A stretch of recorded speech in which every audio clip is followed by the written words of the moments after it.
Бүгүнкү күндө Баткен облусунда 95 дарыгер жетишпейт. Бул тууралуу өткөн жумада саламаттыкты сактоо министринин орун басары Бүбүжан Арыкбаеванын катышуусунда өткөн коллегияда айтылды.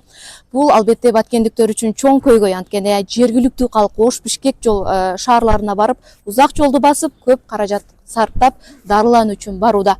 Бул көйгөйлөр кандай чечилүүдө, кандай иш-аракеттер көрүлүүдө? Биз азыр саламаттыкты сактоо боюнча облустук координатор Арзыбек Бөрүбековдон сурап көрөбүз.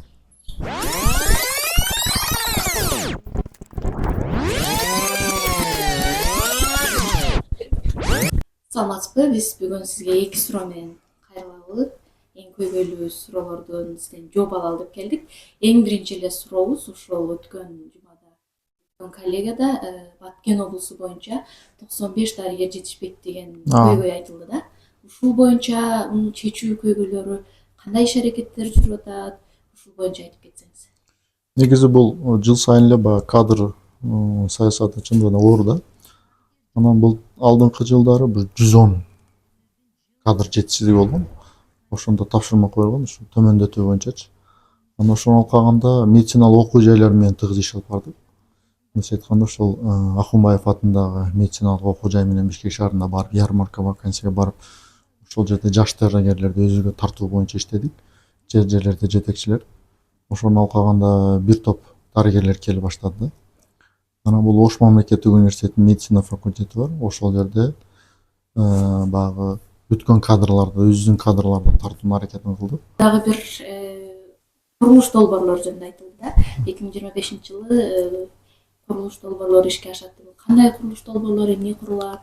Ошолор жөнүндө да айтып кетсеңиз. Бул өкмөт тарабынан жана 20 оорукана курулат деп атпады беле? Ошол оорукананын 3-өө бул Баткен облусунун аймагында. Бул Кызыл Кия, Баткен, Лелектеч. Лелек районунда. Анан Баткен шаарындагы областтык оорукананын 150 миллион сомдук проектси бар. Бул балдар ооруканасы деп байкалап атабыз биз. Ошол проект 2027-жылга чейин 2 жылдык проект. Ошол проекттин алкагында быйыл курулуш иштери башталып калса, бул дагы жакшы. Бир аз болсо дагы баягы балдардын өлүм себептерин, ымыркайлардын өлүм себептерине азайтууга шарт түзөт. Себеп дегенде заманбап медициналык жабдуулар менен ошол жерде сапаттуу медициналык жардам көрсөтүүгө шарт түзүлөт. Ошондуктан бул дагы чоң бир өбүлгө болот деп мындай ниет кылып атабыз. Борду атабыз.